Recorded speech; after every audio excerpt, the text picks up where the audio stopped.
End of the line, hero. We get you surrounded. Hey, why are you looking so nervous? We got him. Whoa. Oh, yikes. This is gonna come off my paycheck, isn't it? Alright, so the surrounded hero trope is quite popular, obviously. It brings tension, it creates a situation of overwhelming odds that they have to somehow fight their way out of. And it works with melee weapons. Maybe not quite like this, because it would be pretty difficult to cram this many people into the space that can all hold their weapon forward without getting each other's way, but obviously that's a meme for a reason. It's exaggerated for comedic effect. But generally, yeah, you can absolutely surround somebody with various melee weapons, particularly things like spears, because then you can even deploy 2 rows or even 3 that can still reach the target. So this all works perfectly well. With firearms, not so much. One of the main, primary, important rules of firearm safety is do not point the gun at anything you do not wish to destroy, and be sure of the target and what's beyond.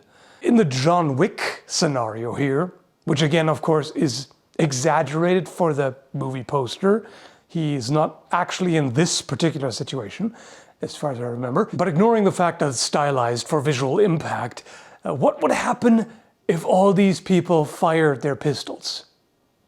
Sure, John Wick would die, but so would a lot of them, because they're all pointing the gun not just at him, but at each other too. And bullets have this pesky way of zipping straight through flesh and bone, depending on the caliber and type of ammunition, of course.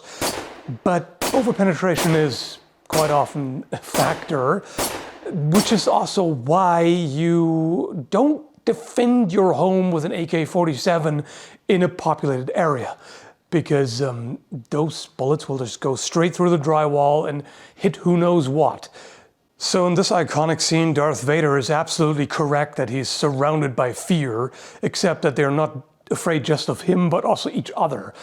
Now, this particular situation is not quite as bad because there is an elevation difference. So the guys who are standing higher up are aiming more down at him.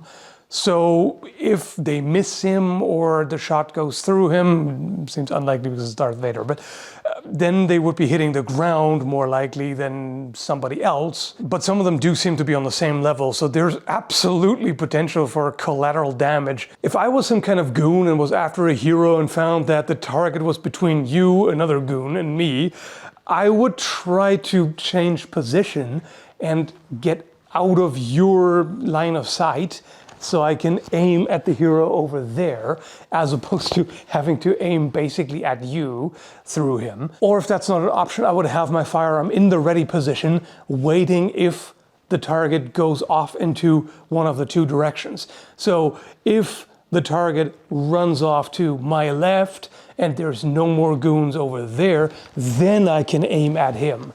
Or if he runs off to the right and there's nobody else there, then I can aim over here, so then I don't have to aim my gun directly at you.